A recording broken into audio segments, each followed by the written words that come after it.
My name is Jerry Gill. Today is October 18th, 2008. I'm visiting with Bill Smith in the Alumni Center on the Oklahoma State University campus. And this interview is for the O State Stories Project of the Oklahoma Oral History Research Program. Bill, it's good to have you with us this morning. Thank you. It's nice to be here. Great timing. You just got off the float for the homecoming parade. Great parade. Can you tell me a little bit about what that was all about this year? Well, this is the 50th anniversary of Pistol Pete, and celebrating Pistol Pete's at the homecoming. And we brought in as many of the Pistol Petes as we could find. I think there was about 50 or maybe more here. Of course, in later years, they've had 2 Pistol Petes a year, so we had some duplicates for the year. I think I'm the oldest living Pistol Pete as far as Pistol Pete time. I was Pistol Pete in 1959.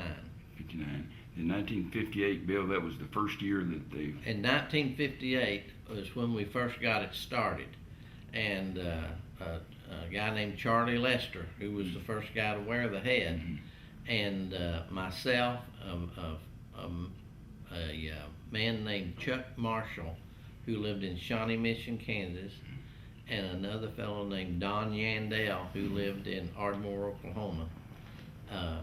And there was some others. Those are just the names I remember. Got together with the idea of celebrating Frank Eaton as Pistol Pete, who had passed away in 1958. And Don Yandell helped in designing what the Pistol Pete head would look like, and we sent it off and had it made. There was a lot of delays on getting it, and we didn't get it back until late in the year. And I think Charlie wore the head in the homecoming that year, and then I think he wore it later as at one of the bowl games. But as a result, it was a pretty big hit, and so the next year we decided to have a committee to pick out the Pistol Pete, and we advertised in the Old Collie to have the men show up that would like to be Pistol Pete. But what most people don't remember, it was not that well accepted at first by the students, because at that time most of the school mascots were either a cow or a dog or a goat or something. They didn't have people running around with a paper mache head on. The only other school that I know of that had such a thing was the Kansas Jayhawker. And so the students were a little, either didn't know or a little reluctant to come. So at our selection committee, there was only about 2 guys show up that really didn't qualify for Pistol Pete. And since I knew Frank Eaton personally, they just turned around and said, "Bill, I guess you're it." And that's how I got to be the Pistol Pete. And in those days, what I basically did was I went to all the football games, the home games and the away games, but I only went to the home basketball games. And in those days, you couldn't wear boots or spurs on the gym floor, so I ended up going in just my stocking feet and firing the guns off in the old Gallagher Arena. Really was stirring the first time it happened, because it never happened before, and the guns were much louder, and so they took my boots and spurs, and then they took my guns. I did some baseball games. Didn't do any of the wrestling matches in those days. I rode in the 49ers parade over in Guthrie, and the homecoming parade, and that was about the extent of what Pistol Pete did in those days. Of course, it's grown today to we have to have 2 Pistol Petes, and the Pistol Pete is actually a representative of the university, and a much broader scope and a much more important scope than it was back in my time. Yeah. Bill, can I ask you this? You bring up a point that I'd like to follow up on. When we first had Pete, is it special to you that Pete represents a living legend, a person, as opposed to, like you said, an animal or a mascot? It's really special to me because I knew Frank, and I met him first in 1956, and then spent some time with him in 1957, and saw him just a few months before he died in 1958. I think he died in April, as I recall. But I got to know him, and he told me all of his stories, and really it was fun to listen to, but you didn't know how much of it was truth and how much of it was legend. But it was his story is typical of most paperback westerns. You know, daddy gets killed and he goes after the bad guys and gets them all before it's over. And so I enjoyed it, whether it was true or not, and just enjoyed being with him, hearing that, and that's how I got involved with it, because that I knew him. But it is important, because I think that period of time that Frank represented was a true independence, frontier type spirit, and you hate to see that spirit go away. And he was responsible for his own self. He took credit for when he did good, and he took the responsibility when he did bad. And you don't see that much any days. Today, it seems like decisions are made by committees. So if it goes wrong, you can say, well, I was just one person on the committee and I was against it anyway. It seems to me that Frank represented a time, and Pistol Pete represents that time with him, where a man stood on his own feet and did his own thing. And I think that's important for Oklahoma State University. Well, how do you think, and I like where you're going, how do you think he represents the spirit of Oklahoma State and the spirit of the state of Oklahoma? Well, just like I was saying, I think he, what I've noticed is people here at homecoming that are not OSU graduates are not OSU fans. And one of the things I've always been proud of is that an OSU fan is an OSU fan. They're not a OSU Cowboy fan or OSU football fan. They're fan of the whole university, and most of us are supportive of all the athletic endeavor, plus the educational process, which we never want to forget, because that's first and foremost, that you come to Oklahoma State University because you get the finest education, and the others are extracurricular. You don't want to forget that. And I just think that what I've noticed with the people that come here for the first time, they're amazed at the brother and sisterhood of Oklahoma State University. Last night, as we went on the walk around, people would say, where'd all these people come from? What are they doing here? You couldn't walk up and down the streets. And they were amazed that many fans. And I think the OSU alumni and supporters are true blue to the heart. They're not just during football season.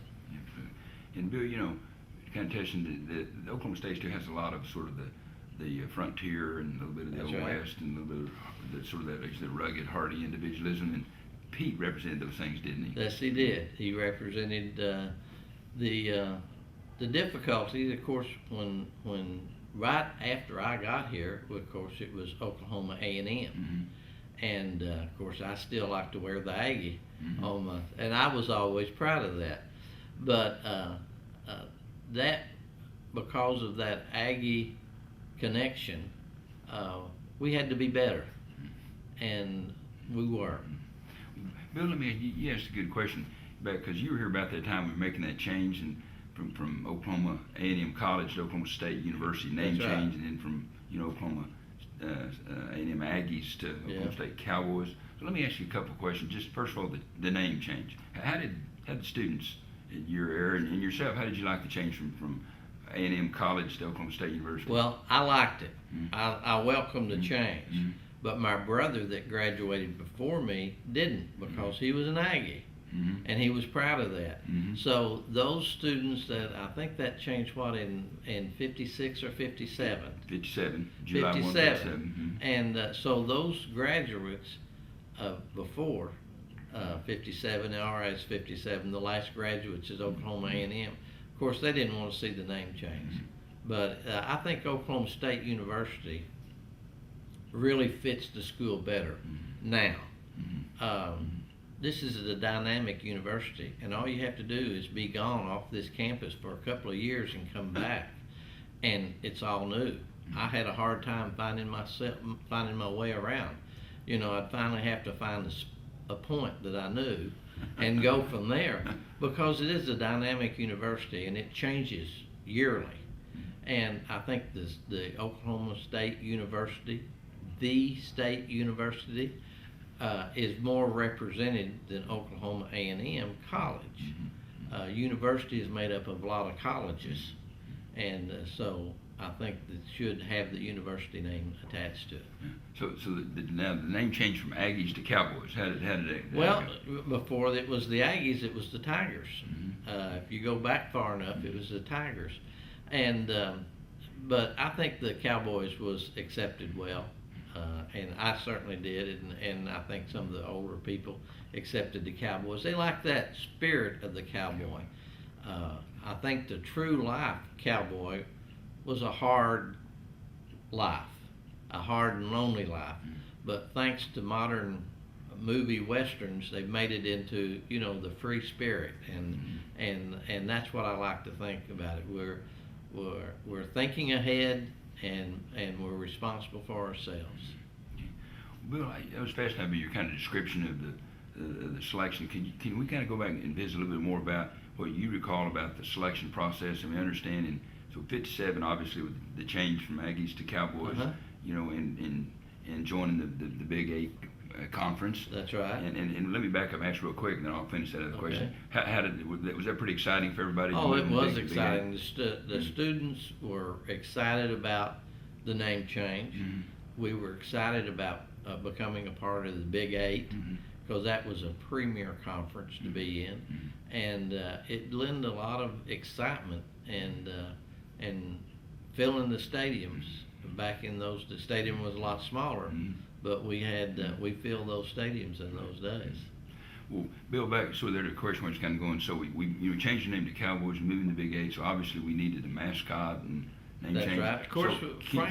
Can you share a little bit about what you recall about what was the process? Do you remember how we got to selecting the mascot? Yeah. Well, Frank Eaton, of course, he just kind of showed up, and it was my opinion, I could be wrong, that we didn't develop, or the university did not officially say that Pistol Pete was the mascot. We didn't trademark it. We didn't trademark it, and we didn't have it as the mascot. And I'm not sure that it wasn't until I was elected as Pistol Pete by the committee that the school came back and said, you know, this would be the mascot. I think when Charlie did it, we were just on groundwork, and I think a lot of the officials of the school just thought, you know, a bunch of students getting together and doing something, you know, more than officially adopting it. And of course, at that time, we were under what we called the Spirit Committee, and not part of the athletic department. Bill, were you part of that Spirit Committee? Yes. Okay, and that's the group that actually university kind of let do Yeah, we were pretty much operated independently. We'd just meet somewhere. We'd just call a meeting, and everybody would be word of mouth to show up. And it was made up of the cheerleaders. I think there was a couple of the band people there, some pom-pom girls, something. But usually at a meeting would have 5 or 6 people show up. Do you remember some of the names of the people that were out there? Chuck Marshall. Chuck Marshall. And Chuck was a student then. As I was saying, Chuck Marshall was a student then, and I think he was a veteran, so he was a little older. Okay. And he came back, and he was active in starting it, and Charlie Lester was a part of it. I was there. Another guy named Don Yandell, who was an art student, was there. And Don was, I don't think Don Yandell was part of the committee, but he did a lot of the work on the costume and trying to, with the art department.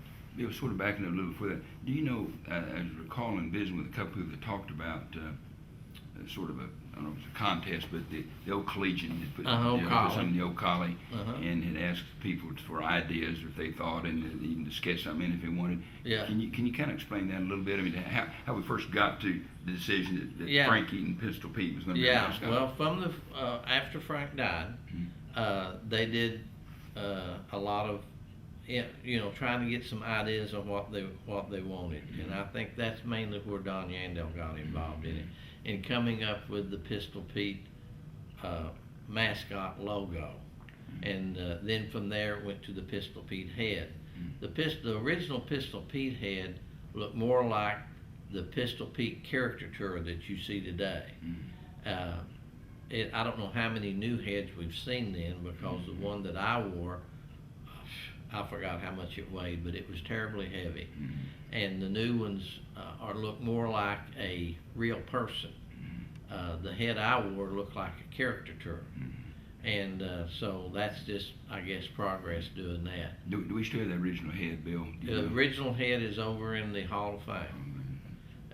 And they were Heritage Hall in the Yeah. Galligraba. and different people has contributed different parts to it. The head is the original head. The shafts are not, and different people have brought different things in, and things wear and get dirty, and instead of just throwing them away, they're trying to keep them. And they've got a Pistol Pete mannequin over there with the head on, which is the original head. Well, Bill, maybe kind of, again, one more question. Was there any decision about whether, decision made to officially use Pistol Pete, or was there something else? I mean, like that old collie vote, were they asking for other suggestions other than just Pistol Oh, they Pete? asked for other suggestions, but I think by the time I got involved in it, of course, I wanted Pistol Pete. And so some of the other suggestions, they were more suggestions sent in, but I really don't know what all they were. So the Spirit Committee is one that put in the ad in the old Yeah, collegian. yeah, and asked we about added, other- and then after Charlie wore the head, then we advertised that we were gonna have a Pistol Pete, and most of the students had seen the head from Charlie wearing it, and so we advertised then for people to come try out for Pistol Okay, Pete. gotcha. Okay. All right. So I liked your story. When we started to try to get that first paper mache head that come in that's over at Heritage Hall, we didn't get in. The first unveiling was a homecoming game in 50. I think 58. Charlie wore it in the first homecoming game, and then I know he wore it at that year. We went to a bowl game, and he wore it at the bowl game. Now this was in the end of 1958. No, this was the end of 1959. No, 58. And what happened then was that they just started televising football games. And the cameras were very large and stationary. And they had to have a whole lot of light to get the cameras to work. So when the football teams got down close to the end zone or away from the cameras really couldn't pick it up. So they did a lot of sideline stuff, the football players on the bench and the band and the cheerleaders and Pistol Pete. And so it was a big hit with the cameramen to be able to do that, and that's really what I think put the Pistol Pete mascot. By that I mean the guy dressed up in the orange chaps and the dark vest and the Pistol Pete head. That's what put it as the acceptance thing, because it was kind of a hit with the TV people. And you'd have to go back and look and see who we played then. The Bluegrass Bowl, wasn't it? And I forgot who our opponent was right now. But I think it was the first bowl game and the last bowl game they ever had. That's right. It was cold. Cold. I'm not sure, but I think we might have played Army. But I'm not sure. We might have played Army in the homecoming game. But there was an OSU Army game somewhere in that time. You're asking me to go back a long way. I know. Well, Bill, you brought up a good point earlier about the kind of, or in your conversation about the popularizing of Yeah. Pete. How did it go over, when they unveiled and homecoming and so on, how did it go over with the student body? Well,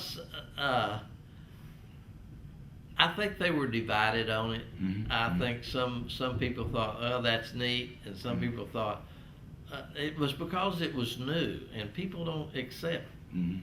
things being new, and they kind of thought that was strange to see this guy walking around with a big paper mache head on. And I think if other schools had already done it, then it would have been more accepted. But because they hadn't seen anything like that before, it was kind of, I don't know about that, And I think that's why we didn't get a lot of people to come out when we advertised to come out for Pistol Pete. A lot of people, it wasn't known. It was, a lot of people said, well, what do they mean come out for Pistol Pete? They didn't know what that was. And we communicated it the best we could, but we were a very loose organization, and it didn't get the publicity that it should have. Now, if you say you're going to interview for Pistol Pete, you liable to have 100 people show up. Sure. Well, kind of back to your earlier conversation about, because it's interesting, I've interviewed Pete's that, 10 years later, 20 years later, that did 200 events a year. So again, you probably did, how many events do you say you probably did, Bill, in your first year? I did the football games, the home game basketball, no away games on basketball, and a couple of events off campus, homecoming parade, and they had 89ers Day over at Guthrie, and I remember I rode in the parade over there for that. And that was about it compared to what they do today. Do you make any appearances other than, the 89er parade, but other than OSU athletic appearances? Did you, Pete's now make a lot of personal appearances? No. In fact, in those days, I was not allowed to be seen without the head on. You never had your picture made without the head. And they didn't want me to take the head off. And I don't know why we decided that, but it was supposed to be like nobody knew who Pistol Pete really was. And I think it was because we wanted to put the emphasis on Pistol Pete and not on the student that was Pistol Pete. And I think that caused a problem in later because nobody knew who the old Pistol Petes were. In fact, I think we just found a 1973 Pistol Pete about 2 months ago, and just located him finally. So, there's a lot of blanks that we don't know who the Pistol Petes were in those years. I think there's 3 or 4 years yet that we have no record. Well, you knew Pete in limited. Did you try to Frank Eaton? You knew Frank Eaton. Are there some characteristics of Frank Eaton that you tried to portray in your mind when you were Pete? His mannerisms. Well, the thing about Pistol Pete that I didn't know when I started but realized is Pistol Pete never changed expression. He always looks the same. So if you're going to give any kind of emotion to him, you have to do it with your arms and your legs. And we used to stomp around. When we would walk, we would stomp, bold, and we'd wave our arms and we'd turn around and do anything to add emotion to a static figure. And so the new guys do much better. I think they have mascot schools and everything now that they can go to and do much better. We were just pioneers on it, and we didn't know what to do, and we just shot the guns off a lot and jumped up and down and tried to be as animated as possible. Did Dirty Pete's have the shotgun as well? No, I cannot remember Charlie Lester carrying a shotgun. Now I know they're over in the Heritage Hall. There is a shotgun over there that said he carried, but I never carried a shotgun. I carried 2 pistols, and that was it. And one funny story I usually tell is that when I went to Kansas State in Manhattan, they decided they didn't want me carrying the guns across state lines. And so they said they would bring them to me. Well, when they got up there, they forgot them. And I said, I was concerned with this animation thing, and I said, without the guns, this Pistol Pete's going to be pretty ineffective. So I said, don't worry about it, we'll get you some. And they came back with 2 guns. One of them was a little 22 starter's pistol that will pop. Well, you wouldn't even be able to hear it above the crowd. And the other one was a big old 45. And this 45 had some blanks for it that'd been in a fire. And so when you load them up, the vision out of the Pistol Pete head is limited, so loading the gun was difficult. And then when I would squeeze the trigger, it used to go click, click, click, and then bang, one would go off, So one time when I was down, I'd get right into Kansas State fans' face, And so OSU made a touchdown, and I picked my pistol up and went click, click, click, bang, And I stuck it back in the holster, and I turned around, and while it was in the holster, it goes bang, and out on orange chaps. And it was a surprise to me, and I was trying to look down and couldn't see that much with the head on, but I could see that those orange chaps just had a big old black streak right down the side. Well, the Kansas State fans thought that was about the funniest thing they ever saw. And of course, I'd go like I'm on fire and I'm dusting it off, and that was funny. It was a big hit when it happened. But the old hang fire 45s, I would never get them. I was glad to get rid of those pistols. Oh man! Well, you watched Bill over the years, I'm sure with a lot of pride, how the tradition of Pistol Pete has grown. What do you think is? And you've alluded to a couple of some things that are maybe a 2-part question. What are some things that have evolved about Pete over the years, and then I'll hold my second question. Well, the important thing about the involvement of Pistol Pete is, although he is the school mascot, he's also a representative for the university, and he makes a lot of appearances without the head, which I think is real good. I think the Pistol Pete head is good for football games, basketball games, and sporting events. It's good for riding in the parade. But I think it's great that the young men we have recruited now for Pistol Pete represents the college. They can go to a Rotary meeting. They can go to any organization and represent Oklahoma State University more than just shooting off guns and marching around a football stadium. So it's much more than just a mascot. He is a representative of the university, which is, I think, very important. And he carries himself, and he has that respect that he is representative of the university. So really how you feel towards him is how you feel toward your university. And he is the university, just as an ambassador for the United States of America is the United States. And be treated with equally respect. And that's the most important thing, in my opinion. Right. And sort of my tag on question was the perception, how people feel, alumni, fans about Pistol Pete, particularly little kids. As I mentioned previously when we started this interview, how the students and fans were reluctant on whether they were going to accept Pistol Pete or not, or whether they think maybe that was not such a good idea. But now, all the fans love Pistol Pete. The kids love to be up with Pistol Pete. The little children sometimes are frightened by the big head, but if you just stand around for a couple of minutes, they warm up to him. And of course, children have the best imagination in the world. And to them, that's real. That's not a paper mache head or fiberglass head now, but that's really a person. And to win the hearts of the children, is I think so important. And everybody now that I know, and I've traveled all over the United States, and everybody knows who Pistol Pete is. In fact, I would venture to say that he is probably the most well-known school mascot of any school. you can take some of the other universities here in this state and ask most people what is their mascot, and they don't know. Mhm. But everybody knows Pistol Pete. That's great.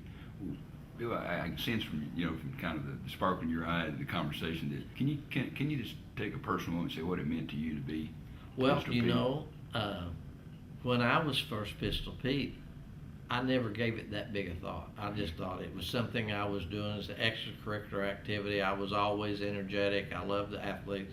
I loved to be a part of, I'm the one that always have to say sit down in the football stadium. I was always up cheering and hollering. So that's basically what I thought about it. And when I graduated, I left that behind me. And then people would come up and say, something to say about Pistol Pete, and I said, well, I was Pistol Pete in 1959. They said, oh, you were? And I go, why are they so excited about that? I was just Pistol Pete. But I get the benefit of the Pistol Petes today. I didn't do near what they do, but I get the benefits now of what they do. Now all of a sudden my whole bathroom is Pistol Pete stuff. There's Pistol Pete on the wall. Half the stuff I own says Pistol Pete one way or the other. Charlie's gone, and so I'm the oldest now. Not by age, but as far as servants is concerned. 1959 is as far as they go back, and so I get treated with some extra respect, and I said, it's just pretty nice. Getting old may not be as bad as I thought. Oh, good.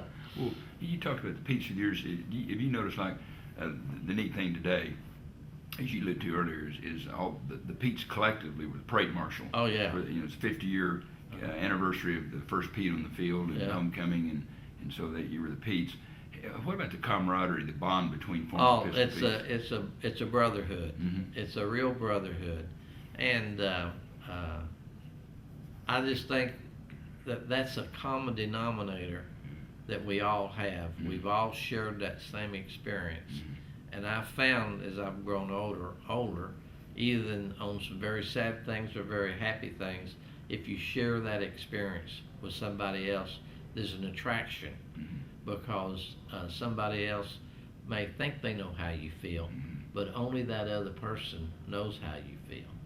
And that common thread, you have the young kids, you have the old timers like me, you have people that become professionals, people that have stayed on the farm, you have all of us, but we all have the common thread running between us, and it's a brotherhood that I think makes Pistol Pete special.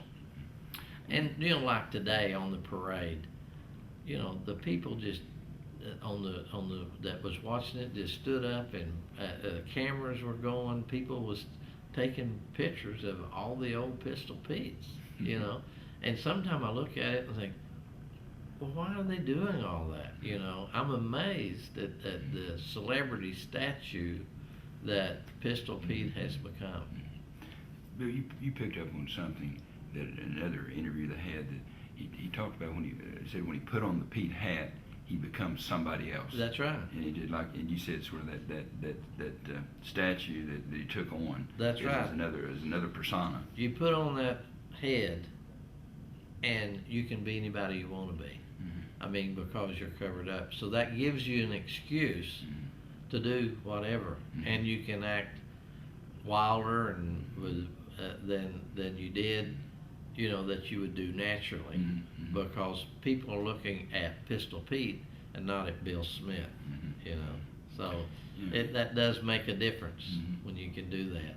Sort of add on to that, though, did you feel a special sense of responsibility, Bill, representing your university as Pistol Pete? Yes, and I think it's even more so now that you're wearing orange and black, and your actions reflect upon the university. So I think you have to be more careful, especially, as I said, the Pistol Pete head is not animated. So some people would not, that you would do something for fun, because you can't do the expression. You can't laugh and say, oh, I'm just joking. It's just that same face. They could take that differently. I'm not a big email sender, but I know that when email became popular and you started sending email on the computer, you could very easily say something in jest in an email that someone would take offense to, and you'd be surprised they took offense, because you cannot put. Now they put little smiley faces on it and things like that to make sure. But Pistol Pete has that same problem. They need. That's why he has to animate so much, because you have to be careful of what you do, because it reflects back up on the university. Well, Bill, are there lessons and disciplines that you kind of learned from being Pete that you carried with you forward in your life?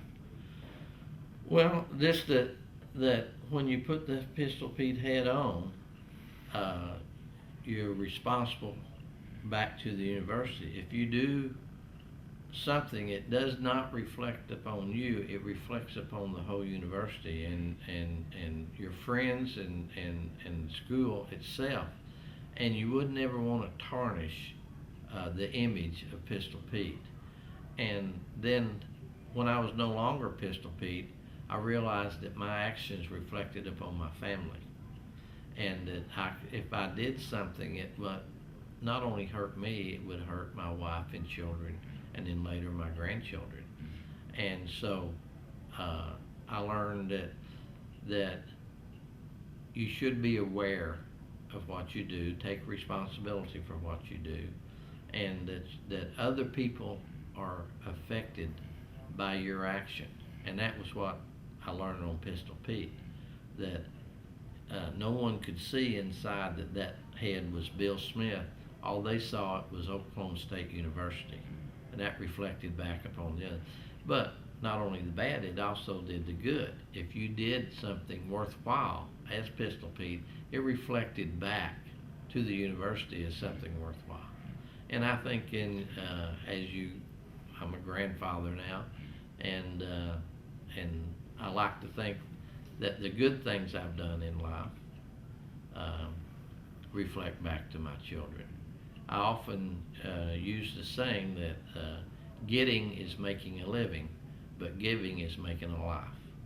And I think that people need to be more concerned with making a life than making a living. I kind of learned that from Pistol Pete. It's a great lesson, great lesson. A couple final questions. If a young man came to you and said, a student at Oklahoma State, said, I'm considering trying out for Oklahoma State, what would you tell him about it? Would you recommend that he do it? For Pistol Pete? Mm-hmm. Oh yeah, I'd tell him he'd have a lot of competition today. But I think it builds a man's character, and someday we might have a female Pistol Pete. Yep. I have a daughter that graduated from OSU, and I'd hate to think that she couldn't be. Pistol Pete is the Pistol Pete, not the person inside the costume. So I don't think that it's necessary that the person inside has to be a certain thing. I think the person inside has to have that understanding that they represent the university, no matter what. And I think that someday they may have a female Pistol Pete, and the old hard-shell chauvinistic pig that I've always been would now, today, accept that with no problem. Well, it might come back. We have the women's spirit riders now. Oh yeah, So, isn't she great? Yeah, I think that's fantastic. Well, Bill, just maybe sort of a final question. Could you sort of summarize? I mean, maybe, or I'm going to ask you two questions. One, I'm going to lead with, what is your favorite memory or memories of being Pete? Tell us that first. Oh, well, that's easy for me. My favorite, I have a couple. But I can't pick one favorite. Go right in. But my favorite has always been the children, the children that would come up to Pistol Pete, and you get down on one knee to talk to the children, and they'd always want to feel the mustache. It was made out of rope in those days, just an old grass rope was the mustache, and they'd always ask me how you see out. And that's a fact. And I can remember one time when the Kilgore Rangerettes came to Stillwater, and their costume you'd be able to wear to church today, but because their belt line was cut low, the university thought that that was a little too suggestive for them to go out on the field with.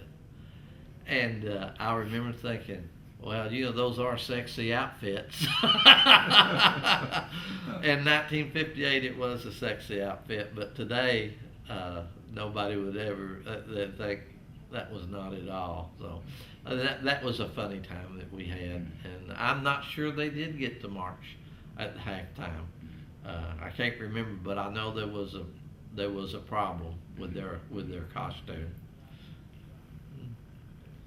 And so you said you had a couple. So Well, the children coming up, Okay. I always remember that. I remember the gun going off, and I remember when the first basketball game that I went to, Tell us about that.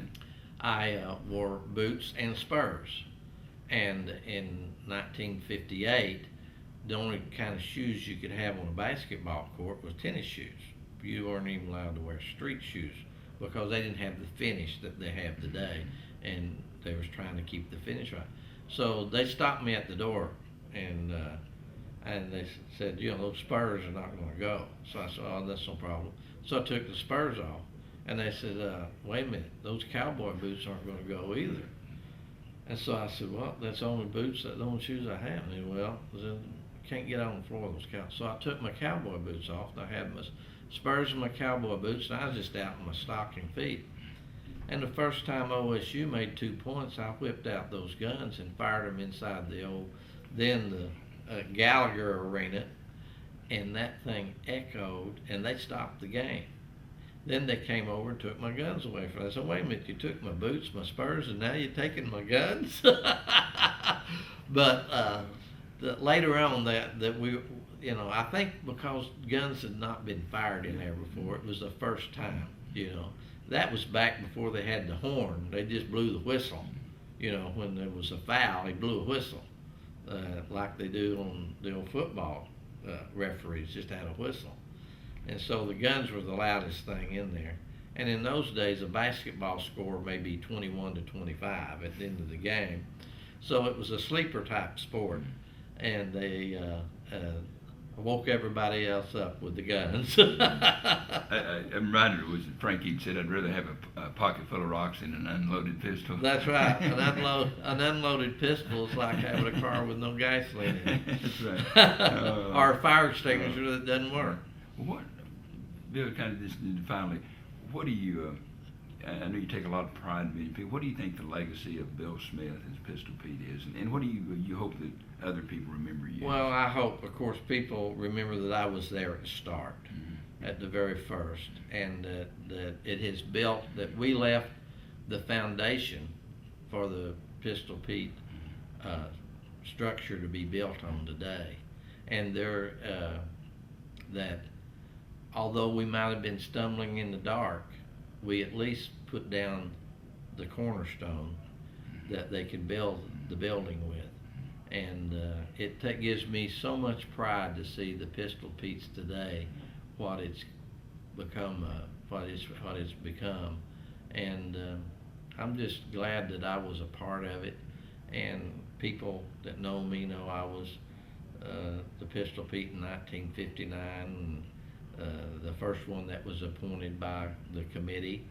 And I don't tell them that I was appointed because they couldn't get anybody else. But I think I was the official one, the first official one.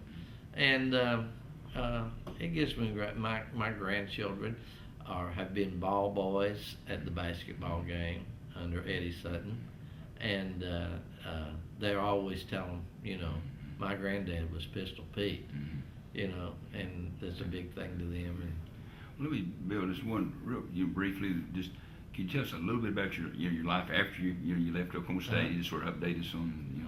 Well, I was hired right out of college by the Johns Manville Corporation, and spent a few weeks, about 6 weeks traveling with Johns Manville working, and I stayed in New Orleans for a while, and then in Houston for a while, and then I was given a territory out of Tulsa, and I worked for that same company for 45 years and retired in this past December with 45 years service. And still currently living in Tulsa then? I still live in Tulsa. I've lived there since November of 1963. One question that I forgot to ask you earlier, where did you grow up, Bill, a little bit? I grew up in Ardmore, Oklahoma. Actually, we lived on the outside of town, but I went to Ardmore High School. And was there an influence that brought you to Oklahoma State? Well, my brother was still in Oklahoma State. He graduated, I think, in '59, and I was an architectural student, and OSU has the best architectural school in the nation, and that was what brought me here, was the education that I could get here more than anything else. In Ardmore, everybody goes to OU, Right.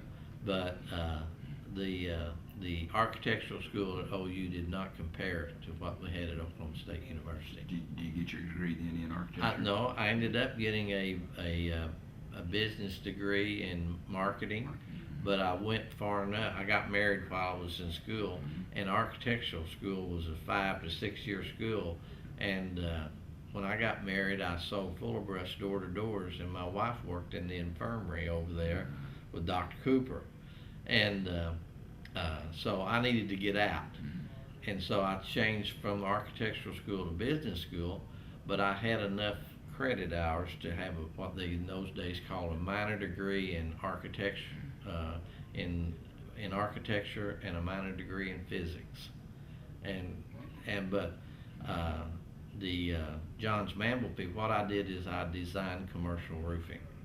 The first roof I helped on was the Astrodome in Houston, Texas in 1963, and the last roof I did was the BOK building arena in Tulsa, which they've just completed.